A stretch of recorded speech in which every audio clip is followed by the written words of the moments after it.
ओम श्री राम जय जय राम। ओम श्री राम जय जय राम। ओम श्री राम जय जय राम। ओम श्री राम जय जय राम। श्री राम जय जय राम। श्री राम जय जय राम। श्री राम जय जय राम। श्री राम जय जय राम।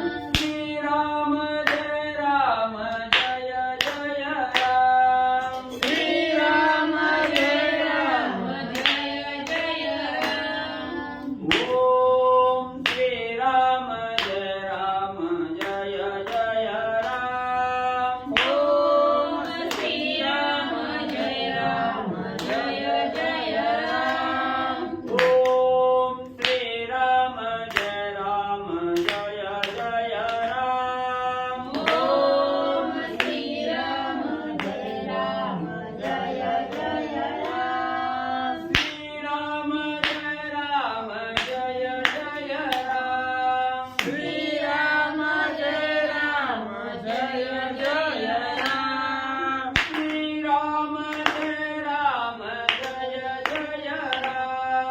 श्री राम जय जय राम। ओम श्री राम जय जय राम। ओम श्री राम जय जय राम। ओम श्री राम जय जय राम। ओम श्री राम जय जय राम। श्री राम जय जय राम। श्री राम जय जय राम। श्री राम जय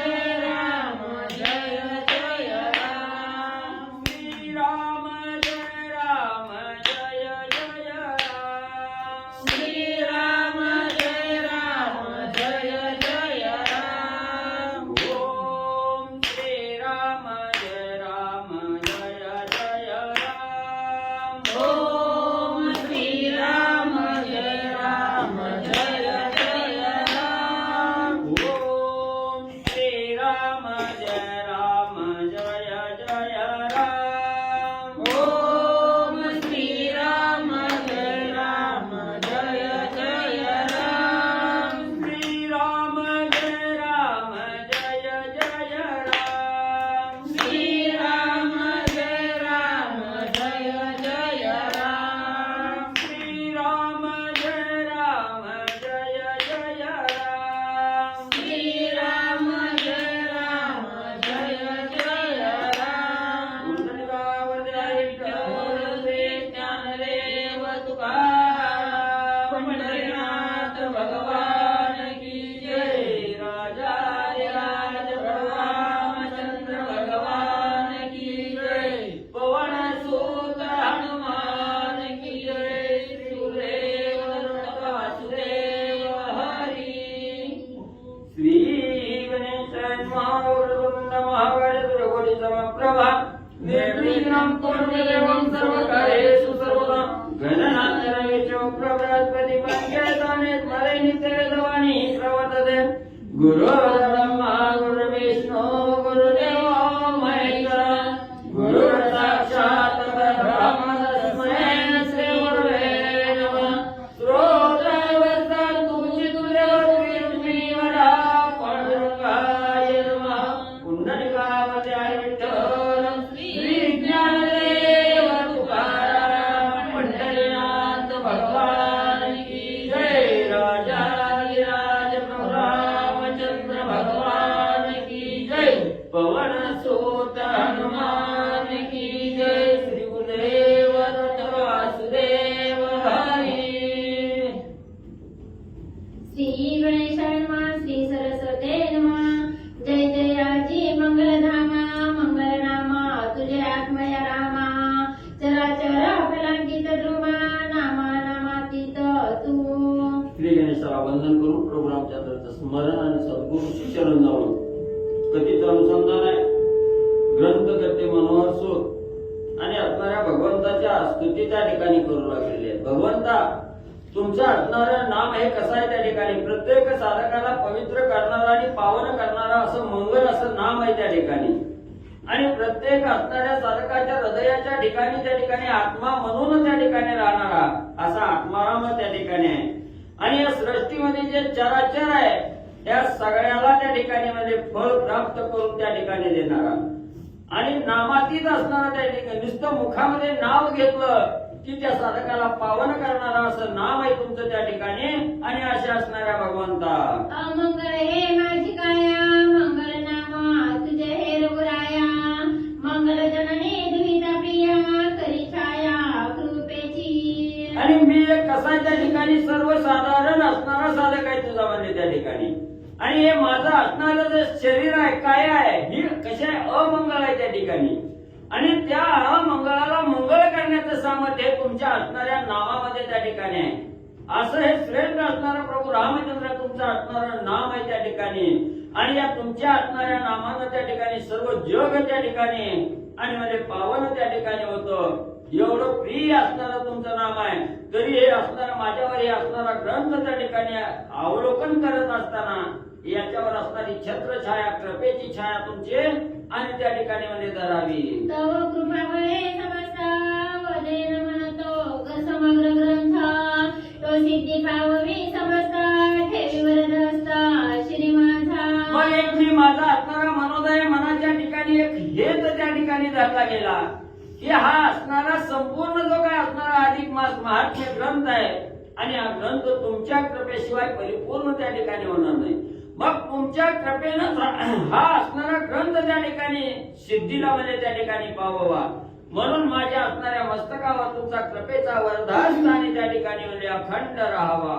ऐका श्रोते जन सादर मन महात्मा परिकर लक्ष्मी नारायण संवाद थोर भावे साचारा परिसिजे. मग ग्रंथकर्ते मनोहर सूत असणाऱ्या श्रोते मंडळीला विनंती करून त्या ठिकाणी सांगू लागलेले आहे. श्रोते मंडळीनं हे असणारी कथा आहे मला महात्म्य आहे अधिक मास महात्म्य आहे आणि ही असणारी सुंदर कथा आहे त्या ठिकाणी पावन करणाऱ्या मोक्षाचा मार्ग त्या ठिकाणी दाखवणारी ही असणारी कथा आहे त्या ठिकाणी.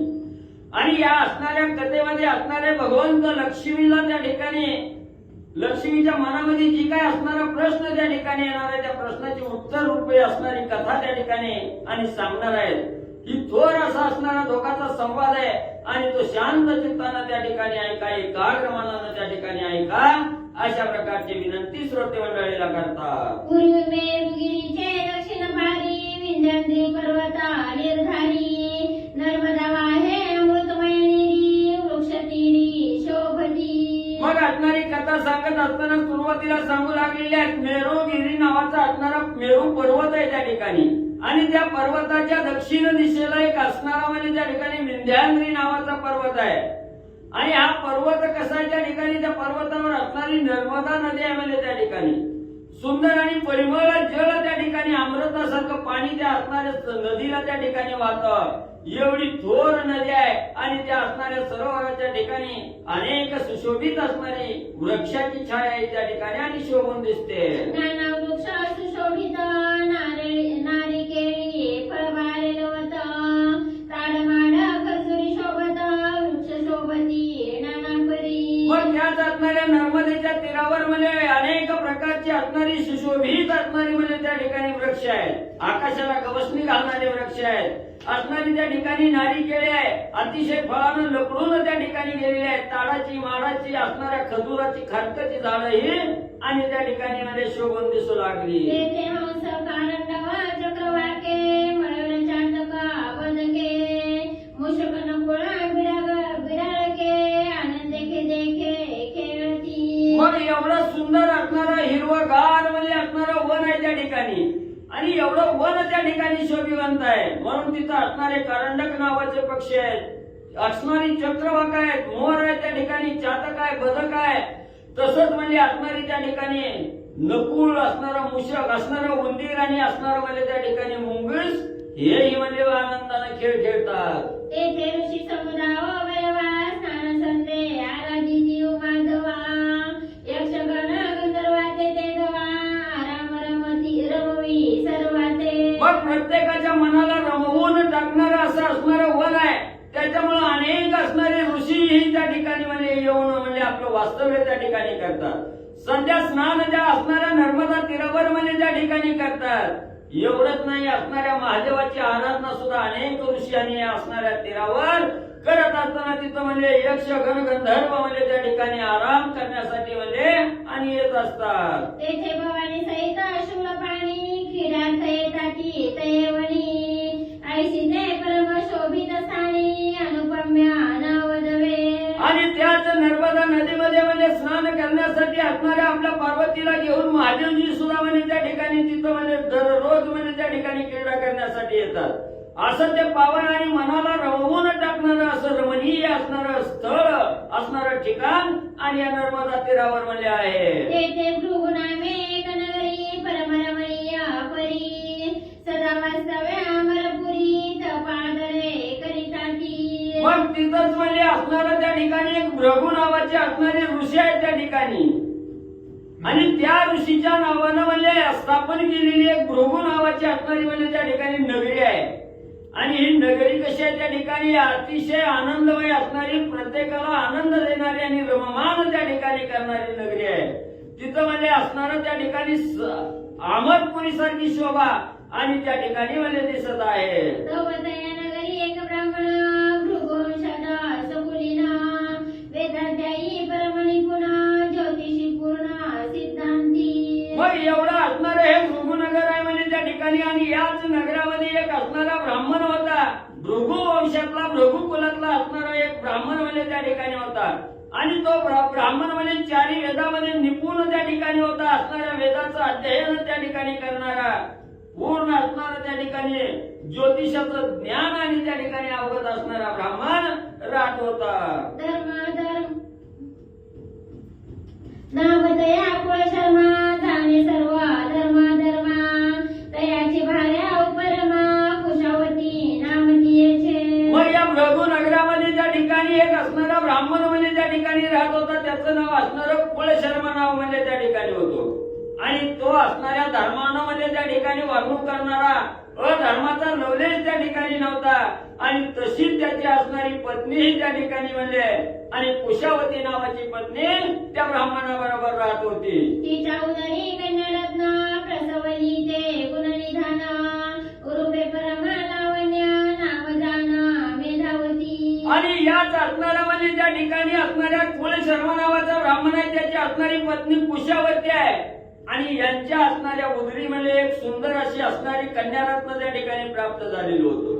सुंदर अशी मुलगी त्या ठिकाणी होती. गुणानं रूपानं त्या ठिकाणी अतिशय म्हणजे सुंदर त्या ठिकाणी होती. लावण्याची खान त्या ठिकाणी असावे अशी ही असणारी मुलगी त्या ठिकाणी होती. आणि त्या मुलीचं नाव मेधावती म्हणजे होतं. एकोती एका वंशस्थळी अति सुंदर रूपागळी उनिकी जपुडे नैषध बाळी भोवागळी चतुरपणे. मग ही एकुलती एक या असणाऱ्या भृगु वंशामध्ये आणि हे कुळ शर्माच्या घरीमध्ये त्या ठिकाणी जन्माला आलेली मुलगी होती.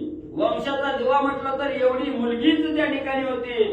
अतिशय रूपवान त्या ठिकाणी असणारी, दिसायला सुंदर त्या ठिकाणी असणारी होती. आणि तिच्या पुढे असणारी त्या ठिकाणी म्हणजे पार्वती सुद्धा फिक्की त्या ठिकाणी पडावी अशी सुंदर आणि चतुरपणाची मुलगी म्हणजे होती. ओठजीचे रक्त गौरांगी शोभिवंता सिंहाकृती कटी शोभता मृगनेत्री गजग्रामिनी. मग तिच्या असणाऱ्या स्वरूपाचं वर्णन ग्रंथकर्ते सांगत असताना सांगू लागलेले आहे की तिचं असणारं ओठ म्हणजे त्या ठिकाणी अतिशय लाल त्या ठिकाणी होते. आणि असणारा गौरवर्ण त्या ठिकाणी शरीरावर दिसत होता. सिंहाकृतीसारखी असणारी कंबर म्हणजे त्या ठिकाणी शोभायमान होती. आणि असणाऱ्या म्हणजे त्या ठिकाणी हरणाचं डोळं असावं तसं असणारं डोळं आणि या मेधावतीचं होतं. प्राप्त होता षोडश वर्षे कुंज चमकती जंबिरायसे पीतवर्ण साजिरे सरसे देखता मानस संतोषे. मग ही असणारी मेधावती बघता बघता म्हणजे असणारी तारुण्य वयात त्या ठिकाणी आली. 16 वर्षाची त्या ठिकाणी झाली. मग 16 वर्षाचं असणारं तारुण्य पण त्या ठिकाणी प्राप्त झालं की बघणाऱ्याला मोहून टाकणारी असणारी अवस्था तिची आणि त्या ठिकाणी दिसू लागली. जपिये विसरले जपा जपिये विसरले जपा पाहता जे स्वरूपा वीर्य डळे एवढं सुंदर स्वरूप त्या तारुण्य लावण्य खाली असणारी त्या ठिकाणी वेदावती, तिथं पाहिल्याबरोबर असणाऱ्या जपी तपीला सुद्धा गुरवलं त्या ठिकाणी पडावे, तिच्या स्वरूपाकडेच असणारं लक्ष त्या ठिकाणी राहून राहायचं असणारा त्या ठिकाणी त्या स्त्रीला बघितल्याबरोबर त्या मुलीला बघितल्याबरोबर असणारा प्रत्येक जपी तपी ऋषी जरी त्या ठिकाणी असला तरी असणारा मदन त्या ठिकाणी आणि खवळला गेला. ऐसी ते लावण्याची ज्योती पाहता नेत्र तटस्थ होती, पितावलोकिता ते प्रती झाली उपरती मृगांक. मग त्या ठिकाणी असणारी तरुणपणात त्या ठिकाणी आलेली आहे आणि एवढी लावण्याची खाण असणारी त्या ठिकाणी होती. प्रत्येकानं नजर त्याच्यावर पडली की तटस्थ त्या ठिकाणी व्हायचं, काय असणार त्या ठिकाणी लावण्य आहे म्हणून तिचं गुणवाद त्या ठिकाणी करायचा. त्याच वेळेस आपली मुलगी आता तरुणपणात आली, लग्न योग्य त्या ठिकाणी झालेली आहे म्हणून असणाऱ्या वडिलांनी त्या ठिकाणी पाहिलं गेलं, लग्न योग्य ही आपली असणारी मुलगी आणि झाली वडिलांच्या लक्षात त्या ठिकाणी आलं. मग पित्याने वर विचार करीत झाला साचारा, पद्मनाभा एक द्विज कुमारा अति सुंदरा सुलक्षणी. मग असणाऱ्या वडिलाला चिंता लागली, मुलगी लग्नायोग्य त्या ठिकाणी झाली, लग्न करावं, योग्य वर त्या ठिकाणी बघावा असं असणार पाहत त्या ठिकाणी असताना, लग्नाचा विचार करत असताना तिथंच असणारा एक पद्मनाभ नावाचा असणारा ब्राह्मणाचा मुलगा त्या ठिकाणी पाहिला, दिसायला अतिशय सुंदर आणि सुलक्षणी असणारा मुलगा त्या कुळशर्मानामध्ये पाहिला. वेदशास्त्र संपन्न होती मान्यता विशेष सर्वांठाई, घटितार्था पाहून ते समयी तिथी निश्चय पै केला. मग त्या ठिकाणी एक ब्राह्मण जे होते कुळशर्मा, त्याची असणारी पत्नी त्या ठिकाणी होती, ही सर्व काही असणारं वेदशास्त्रामध्ये पारंगत त्या ठिकाणी होती आणि हा असणारा मुलगा त्या ठिकाणी सुलक्षणी बघितला गेला. मनामध्ये विचार आला, हात असणारा वर त्या ठिकाणी योग्य आहे. लगेच सगळ्याला असणारं त्या ठिकाणी बोलवलं, सगळ्या बरोबर असणारी बातचीत त्या ठिकाणी केली, सगळ्यांनी मान्यता दिली, मुलगा योग्य आहे त्या ठिकाणी. ज्या वेळेस मनाला योग्य त्या ठिकाणी वाटला त्याच वेळेस असणारं पंचांग घेतलं, घटितार्थ त्या असणाऱ्या मुलाचा मुलीचा त्या ठिकाणी बघितला आणि लग्नाची तिथी पक्की मध्ये केली. कालकृत कन्यादान करून अर्पिले कन्यारत्न, 4 दिवस 16 संपूर्ण ब्राह्मण भोजन यथाविधी.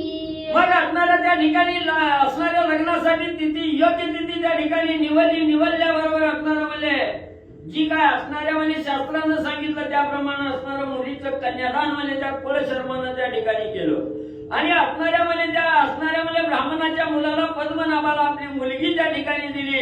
4 दिवस असणाऱ्या लग्नाचा सोहळा परिपूर्ण त्या ठिकाणी केला, सगळ्या ब्राह्मणाला असणारं यथाविधी भोजन आणि त्या ठिकाणी मध्ये दिलं. काही एक दिवस श्वशूर मंदिरी राहिले ते सुंदरी, उभयता प्रीती पडी भारी न सोडी एकमेका.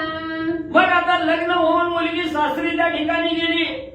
असणारा सासरी गेल्याबरोबर काही एक दिवस त्या ठिकाणी असणारा प्रपंच करत असताना किंवा काळ भ्रमण करत असताना काही दिवस त्या ठिकाणी उलटून गेले, काही दिवस आपल्या सासऱ्याच्या घरी त्या ठिकाणी राहिले. राहत असताना त्या ठिकाणी नवरा बायकोचा अतिशय एकमेकावर प्रेम त्या ठिकाणी जमलं. एक दिवस सुद्धा सोडून आणि एकमेकाला त्या ठिकाणी राहत नव्हते. क्षणेक वियोगे व्यथा सण होईना उभयता, तव देव योगा विचित्रता न सोडी सर्वथा कवनाते. मग म्हणजे त्या ठिकाणी या दोघाला म्हणजे एकमेकापासून म्हणजे एक क्षण सुद्धा म्हणजे सोडून त्या ठिकाणी राहत वाटत नव्हतं.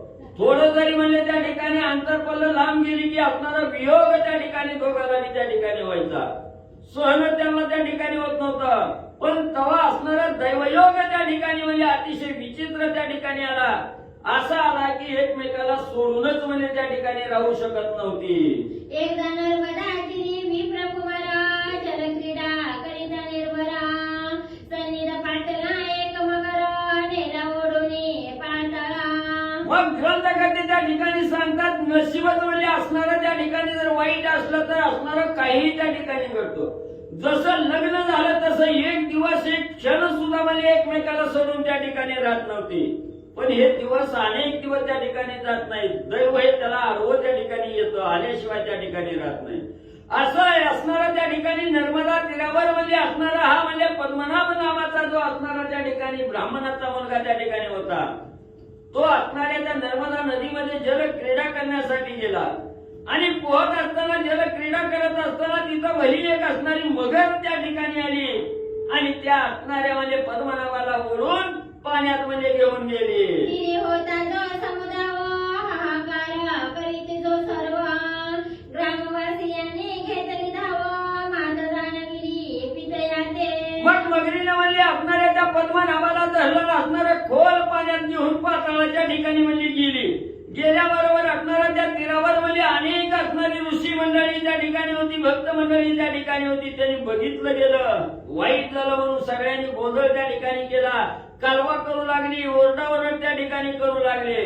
तेव्हा ह्यांचा कालवा ऐकून सगळी म्हणजे त्या असणाऱ्या गावातली मृगू गावातली लोक म्हणजे धावतच तिथं तीरावर आली. पण कोणाची काय असणाऱ्या त्या ठिकाणी पाण्यात उतरवून सोडवणूक करण्यासाठी क्षमता त्या ठिकाणी नव्हती. एक साधक धावतच असणाऱ्या त्या ठिकाणी फुल असणाऱ्या म्हणजे त्याच्या वल्लाकडे त्या ठिकाणी गेला आणि वल्लाला असणारी घडलेली हकीकत सांगितली गेली.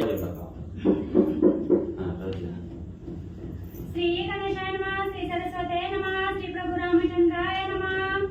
वक्षस्थळा ताडिती माता पिता श्वश्वर सहित धावणी कांता शोक करीती माता पिता हा जगन्नाथा काय केले. मग त्या ठिकाणी असणाऱ्या म्हणजे वडिलाला ही बातमी त्या ठिकाणी कळाली गेली. आई वडील धावतच म्हणजे त्या असणाऱ्या नर्मदा तीरावर म्हणजे त्या ठिकाणी आली. आपल्या मुलाला असणाऱ्या मगरीनं त्या ठिकाणी पाताळात घेऊन गेली याचं दुःख त्या ठिकाणी होऊ लागलं, छाती बडवू लागले. असणाऱ्या त्या ठिकाणी लगेच म्हणजे त्या मुलीचे आई वडील त्या ठिकाणी धावत आले. तेही असणाऱ्या त्या ठिकाणी आपल्या जावयाचं गुणवाद ऐकून त्या ठिकाणी आणि दुःख करू लागले. मृतिका देऊन वदनी घालीत असे ती कामिनी शोकवर्णिता उलोपाय धरणी कवीची वाणी कुंठित. मग त्या ठिकाणी दुःख करू लागले, हे भगवंता काय आमच्या असणाऱ्या नशिबाला त्या ठिकाणी लावलं. म्हणून दुःख करत असताना जमिनीवर धाड करणे, आपलं डोकं त्या ठिकाणी आदळायचं, माती घ्यायची, असणाऱ्या तोंडात त्या ठिकाणी घालायचे आणि मुलाचं गुणवाद करत त्या ठिकाणी दुःखाचा टाहो त्या ठिकाणी फोडू लागली. मने आहा देवा जगन्नाथा कोटवरी भोगो वैदव्य व्यथा जनमंती हेलननाथा करील काही नेनवे. मग असणाऱ्या मुलीची चिंता आई बापाला त्या ठिकाणी होऊ लागली. आईबाप त्या ठिकाणी दुःखाचा टाहो त्या ठिकाणी करू लागले, हे भगवंता काय आमच्या नशिबी एवढं कठोर विघ्न त्या ठिकाणी आणलं. कुठवर आमच्या असणाऱ्या मुलीनं त्या ठिकाणी वैधव्य त्या ठिकाणी भोगावं. आता काय आमच्या असणाऱ्या मुलीनं त्या ठिकाणी करावं. आता पुढं काय आमच्या मुलीचं कसं होईल आणि ती आता काय म्हणजे कळायला साधन नाही. मने बुडाले माझे जहाज ओस पडली माझी सेज सौभाग्य दग्ध झाले आज बोलू गुज कवनाते. मग आता प्रत्येकाला दुःख त्या ठिकाणी वाटू लागलं. प्रत्येक जण म्हणू लागला आता हिचा असणारा पती त्या ठिकाणी गेला, ही एकटी आता काय म्हणजे त्या ठिकाणी कसं जीवन कटणार आहे. त्यावेळेस असणारी मुलगी त्या ठिकाणी रडू लागली, माझं असणारं पतिरूपी जहाज त्या ठिकाणी आज बुडालं गेलं. माझी असणारी शेज आज ओस त्या ठिकाणी पडली, सौभाग्याला खान त्या ठिकाणी लागले. आता मी माझं असणारं दुःख आणि कोणाला त्या ठिकाणी सांगावं म्हणून मुलगी असणारं दुःख त्या ठिकाणी करू लागली. आई साविलाप करिता ते कांता पिता सावरी ती येते तद्वता परिण सोसवे दुःख अवस्था सावरुणी पिता दरी बाळे. आपला असणारा पती त्या ठिकाणी संपला गेला, आता येणार नाही याचं दुःख त्या ठिकाणी मेधावतीला होऊ लागलं. मोठमोठ्यानं दुःख त्या ठिकाणी करू लागले. आईनं यायचं, बापानं यायचं, सांत्वन त्या ठिकाणी करायचं, पण आता असणारं त्या ठिकाणी मुलगी काय शांत त्या ठिकाणी व्हायला तयार नाही. बळच असणारं तिला समजूत घालायची आणि बापानं तिला असणाऱ्या छातीशी मिठी मारायची. एवढंच म्हणजे दुःख करू लागली. पहा नाही कोणी कोणाची अवघी सांगती सुखाची वेळ येता मृत्यू काळीची अंती एकलाची जात असे. म्हणून असणारी लोक त्या ठिकाणी म्हणू लागली, एवढं म्हणजे आयुष्यभर लग्न झाल्यापासून म्हणजे एक क्षण सुद्धा एकमेकाला सोडून राहत नव्हती. पण असणारा मगरी रूपी असणारा त्या ठिकाणी विघ्न आलं आणि एकटा त्या ठिकाणी पाण्यात गेला. मग आता म्हणजे त्या ठिकाणी कोणी कोणाचं म्हणजे त्या ठिकाणी नसतं. ज्याच्यासाठी आपण आयुष्य त्या ठिकाणी मातीत घातलं, आयुष्यभर पैपै त्या ठिकाणी जमवला, पण शेवटी मरणाच्या टायमाला म्हणजे सगळं खाली सोडायचं आणि एकट्यानं त्या ठिकाणी जायचंय. कुणी सुद्धा कुणाचं त्या ठिकाणी कामाला येत नाही आणि ती शेवटी म्हणजे एकट्यालाच त्या ठिकाणी जावं लागतं. यालागी सज्ञानजनी प्रवर्तावावे आत्मसाधनी सुटे काळा भयापासूनी ऐसे जनी वर्तावे. म्हणून ग्रंथकर्ते त्या ठिकाणी सांगतात, बाबा धनाची आशा धरू नका, धनाचा लोभ त्या ठिकाणी धरू नका. किती बी तुम्ही कमिवलं, गाडी बंगला माडी त्या ठिकाणी सगळं जरी कमिवलं तरी सगळं खाली सोडायचं आणि एकट्याला जायचं. म्हणजे बायको सुद्धा बरोबर त्या ठिकाणी येत नाही, आईबाप सुद्धा हातवर त्या ठिकाणी होतात, कोणच सोडवणूक करायला त्या ठिकाणी येत नाही. म्हणून बाबांनो, जर तुम्हाला असणारं सार्थक जीवनाचं त्या ठिकाणी करायचं असेल तर योग्य मार्ग त्या ठिकाणी निवडा. सज्ञान त्या ठिकाणी व्हा, असणारं आत्मज्ञान त्या ठिकाणी अवगत करा. तवाच म्हणजे असणाऱ्या ह्या दुःखापासून तुम्ही त्या ठिकाणी सुटचाल. असं म्हणजे जगात वागा. कवनाची माता कवनाचा पिता कवनाची कांता कवन दुहिता बंधू भगिनी रे तत्वता आप्त सोयरे समग्र. म्हणून म्हणजे असणाऱ्या तुम्ही सगळ्या म्हणजे कुटुंबासाठी त्या ठिकाणी करताल. माझं आई, माझी बाप, माझी लेकरं, माझी बायको म्हणून म्हणजे त्या ठिकाणी लोकांच्या चोऱ्या माऱ्या जरी करायच्या वेळ आली तरी ते त्या ठिकाणी करायचं, पण घराला त्या ठिकाणी कमी पडू द्यायचं नाही. मग म्हणजे असं वर्तन करत असताना एक दिवस काळ त्या ठिकाणी येणार आहे, झडप घालून त्या ठिकाणी नेणार आहे.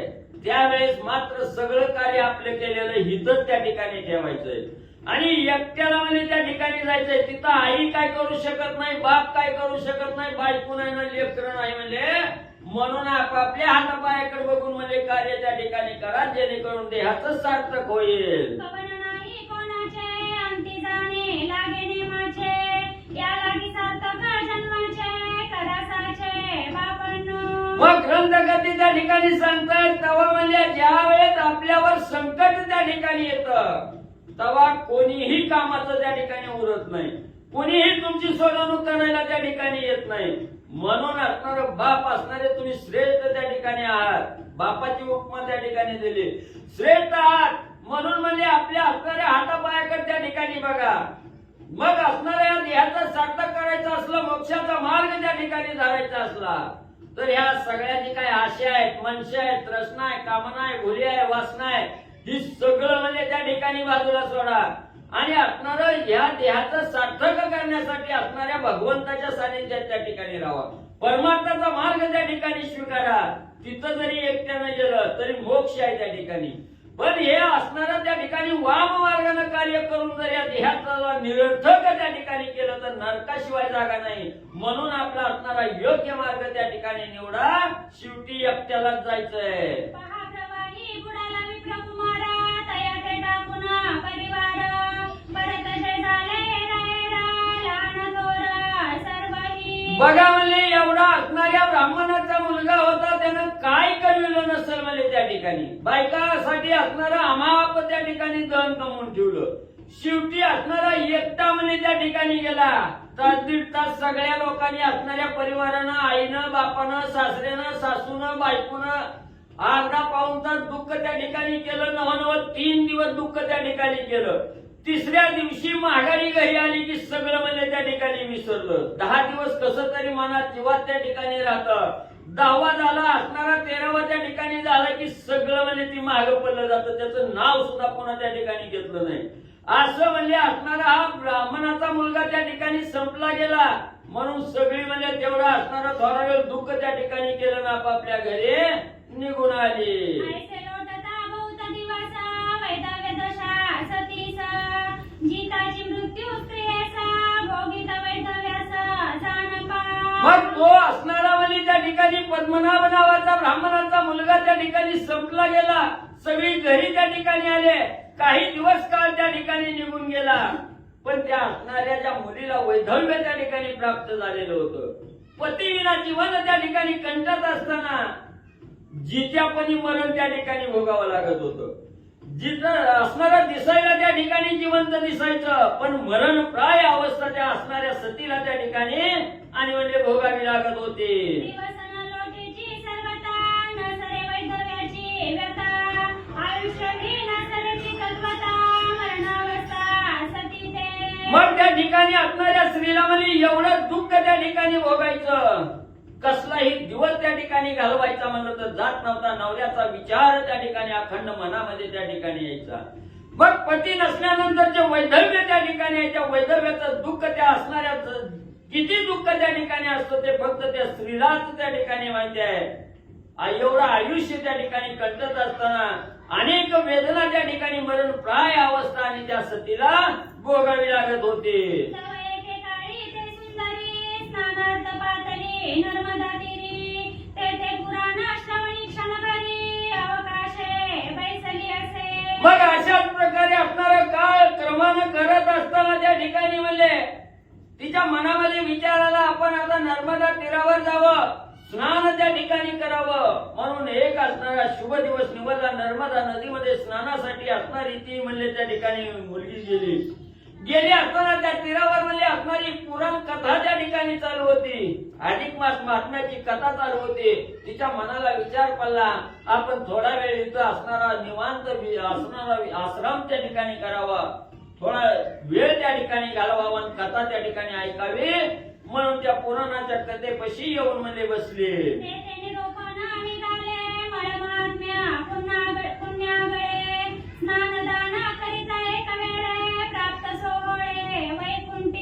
मग तिथं असणारा म्हणजे बसली असताना त्या ठिकाणी कथेकडे लक्ष गेलं. सावध रीतीनं असणारी कथा ऐकत असताना त्याच्यामध्ये जी कथेचा भाग होता निरूपण चालू होतं. तिथं असणारं अधिक मासाचं जे महत्व आहे हे महात्म्य त्या ठिकाणी सांगत होते. अधिक महिन्यामध्ये असणारा त्या ठिकाणी म्हणजे पुण्याचं कर्म केल्याबरोबर काय पुण्य त्या ठिकाणी मिळतं. स्नान गंगेचं स्नान त्या ठिकाणी केलं, हातून दान धर्म त्या ठिकाणी केला की काय असणार पुण्य त्या ठिकाणी होतं त्याची असणारी कथा आणि त्या ठिकाणी चालू होती.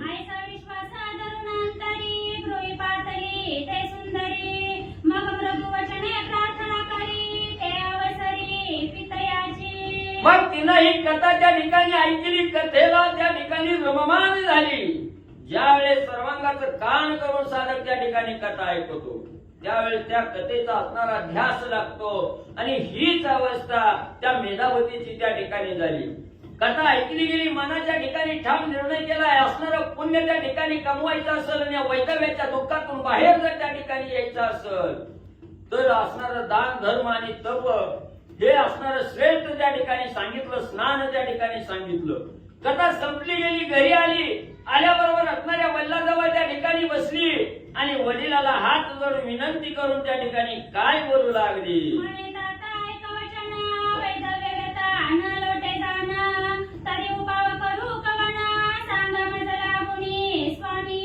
मग वडिलाजवळ येऊन त्या ठिकाणी बोलू लागली. पिताश्री म्हणले असणारा त्या ठिकाणी मला असणारं वैधव्य प्राप्त झालेलं आहे आणि या वैधव्याचं असणारं दुःख त्या ठिकाणी सहन होत नाही.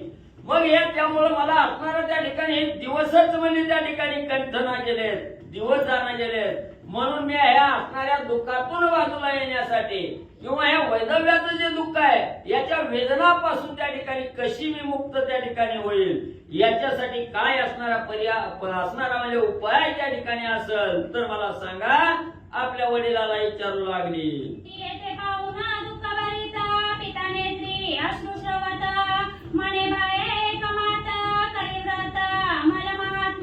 मग आपल्या असणाऱ्या मेधावतीचं मुलीचं वचन ज्या वेळेस असणाऱ्या वडिलांनी त्या ठिकाणी ऐकलं, मुलीचं बोलणं ऐकलं गेलं, वडिलाला सुद्धा दुःख अनावर त्या ठिकाणी झालं. दुःखाश्रू वडिलाच्या डोळ्यातून त्या ठिकाणी निघू लागले. म्हणू लागले हे मुली असणारं एक व्रत आहे म्हणजे मला माहिती. ते असणारं व्रत केल्यामुळं म्हणजे असणारं सगळ्या असणाऱ्या म्हणजे वाईट कर्माचा नाश त्या ठिकाणी होतोय. सगळ्या दुःखाची बाधा त्या ठिकाणी नाहीशी होते, सुख प्राप्त होते.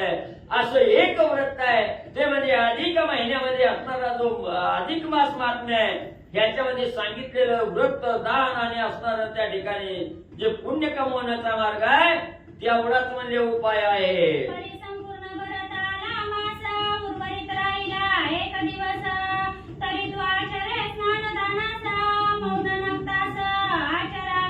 वय म्हणले आता ही बघता बघता म्हणजे महिना संपत त्या ठिकाणी आलाय. काही एक दिवस त्या ठिकाणी फक्त म्हणजे या असणाऱ्या अधिक मास संपायला त्या ठिकाणी राहिलेले. म्हणून म्हणजे या राहिलेल्या दिवसात तरी म्हणजे आपलं असणारं आचरण म्हणजे त्या ठिकाणी स्वच्छ करावं, स्नान आणि दान त्या ठिकाणी करावं, मौन त्या ठिकाणी धरून नक्त असणारं भोजन त्या ठिकाणी करावं. असं असणाऱ्या ह्या व्रताचा महिमा आहे. असं असणारा वडील आणि वेदावतीला सांगू लागला. उपरी करू उद्यापन यथाविधी ब्राह्मण संत तर्पण केली गडे मा पुण्य सत्यदान शुभानने. मग आता थोडे दिवस राहिले तेवढं तरी म्हणजे आपलं असणारा दिवस म्हणजे त्या ठिकाणी सार्थ करावं. असणारं मौन त्या ठिकाणी धरून म्हणजे स्नान दान त्या ठिकाणी करा. आणि शेवटी म्हणजे या असणारा महिना संपत आला की म्हणजे शेवटच्या दिवशी आपण असणारं त्या ठिकाणी उद्यापन करू, त्याची असणारी सांगता त्या ठिकाणी करू. असणारे संत मंडळी त्या ठिकाणी साधू संत आहेत त्यांना बोलू, ब्राह्मण मंडळीला त्या ठिकाणी बोलू आणि असणार म्हणजे त्या ठिकाणी भोजन घालू. तेच असणार महान आणि पुण्य म्हणजे त्या ठिकाणी प्राप्त होतं. संपूर्ण ग्रंथ न ऐकता शेवटीला अध्याय ऐकता फळला देव तत्वता संपूर्णता प्राप्त होय. मग त्या ठिकाणी ग्रंथकर्ते म्हणतात असणारा या ठिकाणी म्हणजे 3 आठवडे तर असणारा निघून त्या ठिकाणी गेलो, राहिला 1 आठवडा त्या ठिकाणी. मग हे 1 आठवड्यात काय त्या ठिकाणी पुण्य साधणार आहे तर असणारे ग्रंथकर्ते त्या ठिकाणी सांगतात ज्याला म्हणजे असणाऱ्या कामातून आपल्या धंद्यातून म्हणजे त्या ठिकाणी सवड मिळाली नाही 30 अध्याय आहेत या ग्रंथामध्ये. 29 अध्यायापर्यंत जरी साधकाला म्हणजे त्या ठिकाणी सवड मिळाली नाही आणि तो साधक 31वा जरी अध्याय म्हणजे ऐकायला त्या ठिकाणी आला तर सगळ्या झालेल्या अध्यायाचं 29 अध्यायाचं फळ म्हणजे 30 अध्याय त्या ठिकाणी मिळतं. म्हणून म्हणजे जरी तुमचा असणारा काळ त्या ठिकाणी निघून गेलेला असला काही 1 दिवस जरी तुम्हाला त्या ठिकाणी मिळाला तरी तेवढं 1 दिवसाचं जरी व्रत त्या ठिकाणी केलं तर त्याचा पुण्य लाभ आणि तुम्हाला म्हणजे मिळतो.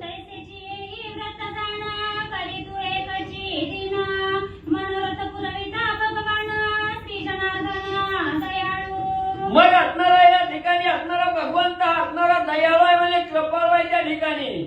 म्हणून गेलेल्या दिवसाचा विचार त्या ठिकाणी करायचा नाही. जो आताचा जो दिवस आपल्याला त्या ठिकाणी सापडलाय तेवढ्या दिवसात तरी आपल्याला असणारं कसं पुण्य त्या ठिकाणी साधता येईल याचा विचार म्हणजे त्या ठिकाणी कर.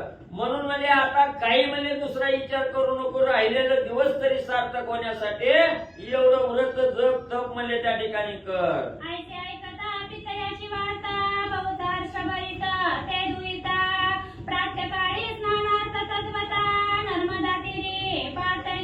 मग आपल्या वडिलांचं बोलणं असणाऱ्या वेदावतीनं त्या ठिकाणी ऐकलं गेलं, मनाला आनंद त्या ठिकाणी वाटला आणि सकाळच्या प्रहरी असणाऱ्या नर्मदा नदीकडे त्या ठिकाणी स्नान करण्यासाठी आणि म्हणजे गेली. संकल्पयुक्त स्नान सारुनी परतली स्वग्रहाकामिनी मग सत्पात्र विप्र बोलावूनी बैसे बामिनी पूजेते. मग असणारा त्या ठिकाणी मनाच्या ठिकाणी केलेला संकल्प होता तो संकल्प मनाच्या ठिकाणी धरून म्हणजे त्या नर्मदा नदीमध्ये स्नान त्या ठिकाणी केलं. परत आपल्या असणाऱ्या घरी त्या ठिकाणी आले आणि असणाऱ्या त्या ठिकाणी जे योग्य ब्राह्मण आहे सत्पात्री असणारे ब्राह्मण आहेत त्यांना आपल्या घरी त्या ठिकाणी बोलवलं आणि मनोभावे ब्राह्मणाचं पूजन त्या ठिकाणी म्हणजे केलं.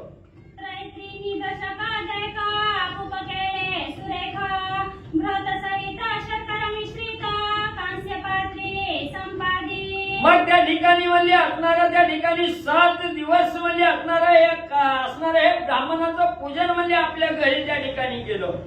तिथं आपोपानं म्हणजे असणारं सुंदर प्रकारचं अनारस त्या ठिकाणी केलं आणि असणारे म्हणजे त्या ठिकाणी दूध तूप त्या ठिकाणी म्हणजे साखर घालून म्हणजे काशाच्या पात्रात ठेवून ते ब्राह्मणाला म्हणजे त्या ठिकाणी आणि देऊ लागले.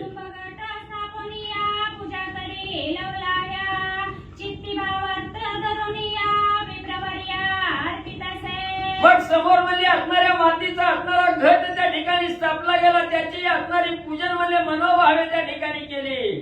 फक्त असणाऱ्या अंतःकरणाच्या ठिकाणी भाव दृढ त्या ठिकाणी केला की ही पूजा केल्यामुळे आपल्याला पुण्य त्या ठिकाणी मिळणार आहे, आपल्याला आनंद त्या ठिकाणी मिळणार आहे.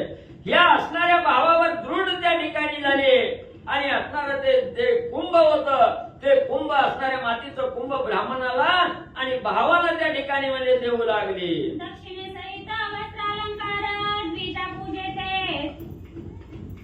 सुंदरा मग मौन्य करुणी नक्त विचारा सर्वेश्वरा भजत असे असणारा घट म्हणजे मातीचा जे असणारा घट त्या ठिकाणी होता तो ब्राह्मणाला दक्षिणे सहित त्या ठिकाणी दिला. सुंदर असणारी वस्त्र अलंकार त्या ठिकाणी ब्राह्मणाला दिले आणि मनाच्या ठिकाणी मौन त्या ठिकाणी धरलं आणि असणाऱ्या भगवंताचं असणारं भजन त्या ठिकाणी म्हणजे करू लागली. पुंडलिकर झाले विठ्ठल श्री ज्ञानदेव तुकाराम पंढरीनाथ भगवान की जय. प्रभु श्री रामचंद्र भगवान की जय. कपिवर्य महारुद्र हनुमान की जय. श्री गणेशाय नमः. श्री प्रभु रामचंद्राय नमः. षडसान्ने निपजूनी घ्रत पाचवी तपायस्त्राणी द्विजपैसू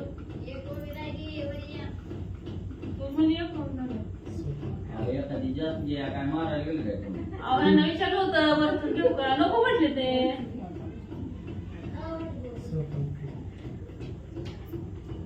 स्वपंक्ती विप्रभोजना सरिता झाली ते ललना प्रातःकाळी उद्यापना पिता जाण करवितसे.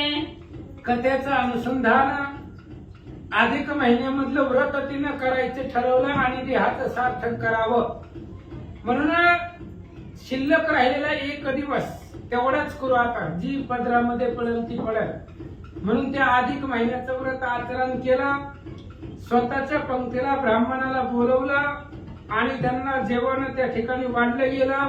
सकाळी प्रातःकाळी त्या असणाऱ्या व्रताचं उद्यापन आपल्या वडिलांच्या हातून तिनं करवलं. षडसान्ने निपजूनी घृतपाची तपायसानी द्विजपैसूनी भोजनी दक्षिणादानी विधियुक्त. आणि 16 प्रकारची अन्न बनवलेली होती. त्याच्यामध्ये दही दूध तूप पंचामृत टाकलेलं होतं आणि अशा प्रकारचं भव्य सुगंधित भोजन बनवून ब्राह्मणाला जेवायला दिलं. यथा काळे फळे आणूनी ब्राह्मणा ते अर्पी दक्षिणादानी ओटी भरूनी सुवासिनी नमस्कारोनी गोळत.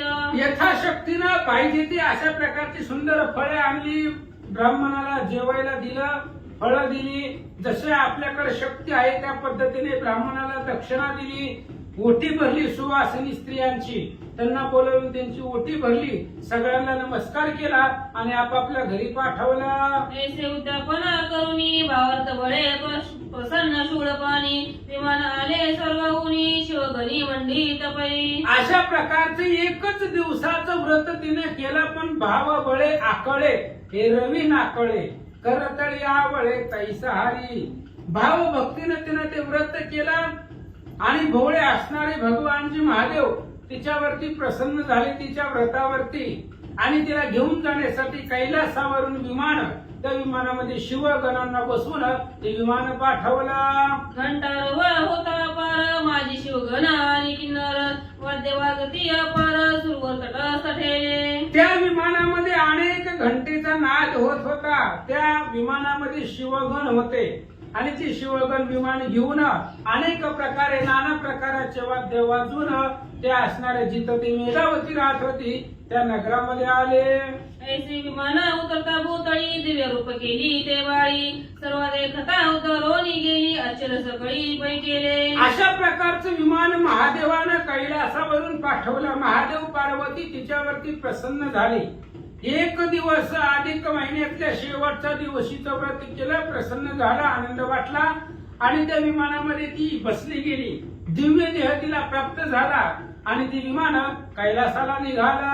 मनती गदिनीचा व्रत प्रवाहो तात्काळ उदरली पळावो ऐसा कपाळो लक्ष्मी नाहो लीला लागो दाखवितसे. पाहणाऱ्या लोकांनी पाहिलं आणि विचार केला. फक्त एक दिवस व्रत केलं तिनं अधिक महिन्यातलं.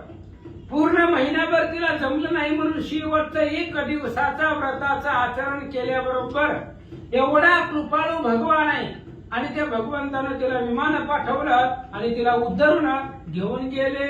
असो ते विप्रसूता शिवाजवळी नेली तत्वता एरी चरणी ठेवून माता विश्वनाथा नवी. असं म्हणले ते विमान आलं होतं तिला घेऊन जायला.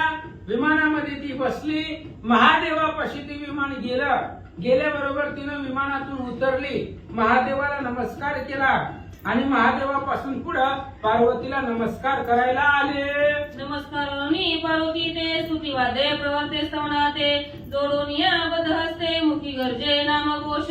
आणि मग महादेवाला नमस्कार केला. तसंच महादेवाच्या शेजारी पार्वती आईसाहेब होत्या. त्या पार्वतींनाही तिनं नमस्कार केला, हात जोडले आणि भावयुक्त अंतकरणापासून महादेव पार्वतीची स्तुती करतात. जय शंकर सदाशिव कर्पूर गौरा उमा माधव भक्तवरदायक प्रिय माधवा सोडवी भवपासुनी. आणि अशा प्रकारे महादेवाची स्तुती करायला सुरुवात केली. ह्या असणाऱ्या भगवंत महादेवा, भवरूपी सागरापासून तारून नेणारे तुम्ही असणारे दैवत आहात, कुळदैवत आहात. अशा प्रकारे महादेवाची स्तुती हात जोडून ती मेधावती करू लागले. मने उदारा त्रिनयना खडवांगधरा व्याळभूषणा वृषभध्वज भक्त पाळना दानवदायिने. आणि मग तिनं बोलायला सुरुवात केली. उदार असणारे महादेवजी, त्रिनयन आहेत, 3 असणारे डोळे तुम्हाला आहेत. पुन्हा अंगामध्ये त्या ठिकाणी तुमच्या गळ्यामध्ये जी भूषण आहे ती भूषण म्हणजे सर्प भूषण आहे. सर्प हे तुमचं भूषण आहे, अलंकार आहे. अशा प्रकारे महादेवा आणि भक्ताला वरदान देणारे, दैत्यांचं मर्दन करणारे तुम्ही भगवंत आहात. मी तव मती मंद पराधी कृपा सागर तू दयानिधी देऊनी पूर्ण कृपा औषधी भय व्याधी निवारिली. आणि मी मतिमंद आहे, अपराधी आहे तुमचा. मी या अधिक महिन्यामधलं पूर्ण महिनाभर व्रत आचरण करायला पाहिजे होतं, पण केलं नाही. आणि 1 दिवसाच्या व्रतानं तुम्ही कृपा सागर आहे, कृपारूपी समुद्र तुमच्यापाशी आहे.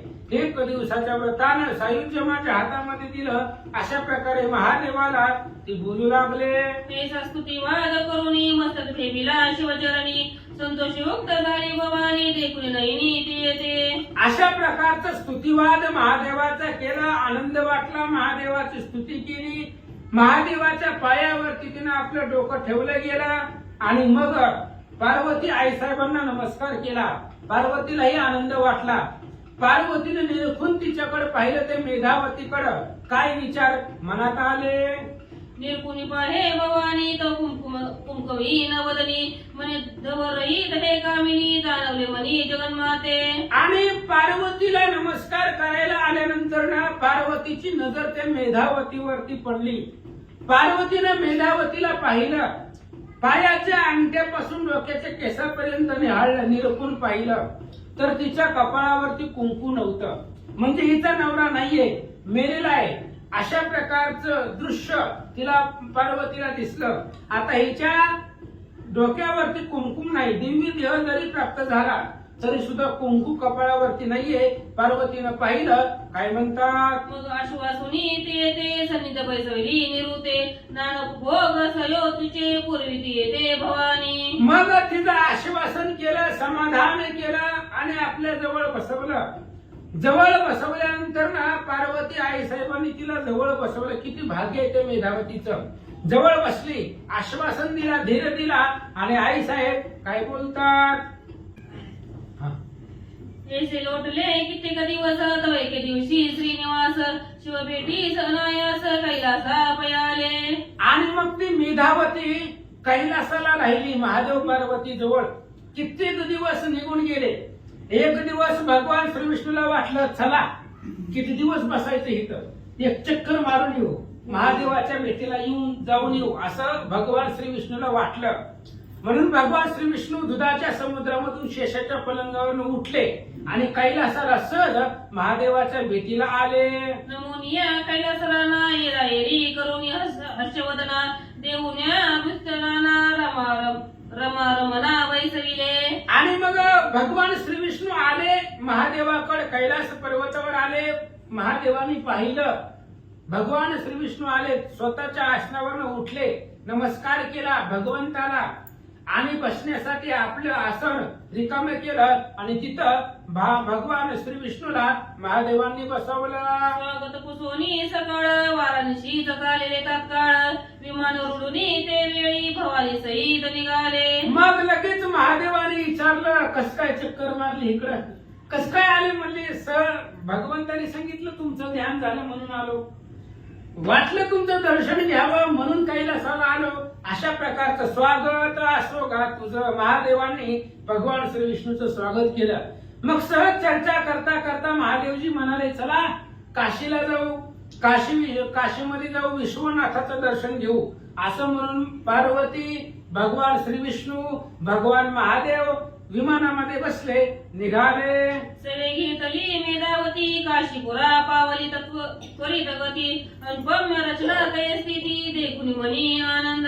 आणि मग पार्वती निघाल्या, विमानामध्ये बसले, महादेवजी होते, भगवान श्री विष्णू होते, हे तिघे जण निघाले. पार्वतीला वाटलं या मेधावतीला सुद्धा बरोबरीला घ्यावं, म्हणून मेधावतीलाही विमानामध्ये बसवलं आणि या पृथ्वी तलावरती काशी क्षेत्रामध्ये आले. अतिशय सुंदर काशीचं वर्णन महाराज सांगतात.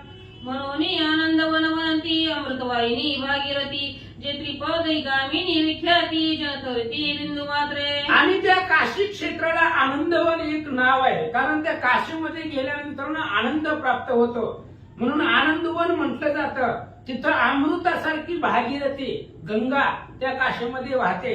एक थेंब जरी गंगेचा स्पर्श झाला एका थेंबाचा तरी सुद्धा मानवाचा उद्धार होतो. अशा प्रकारच्या अमृतमय वाहणारी भागीरथी तिथं आहे. श्री गणेशाय नमः, श्री सरस्वती नमः, श्री गुरुभ्यो नमः, श्री सीतारामचंद्राय नमः. ते वास्तवे नीलकंठ करिता झाला वरिष्ठ केशवराज दैवत श्रेष्ठ स्थापी नीलकंठ आगरे. आणि मग त्या काशी क्षेत्रामध्ये वास्तव्य कोणाचं आहे तर महादेवाचं आहे.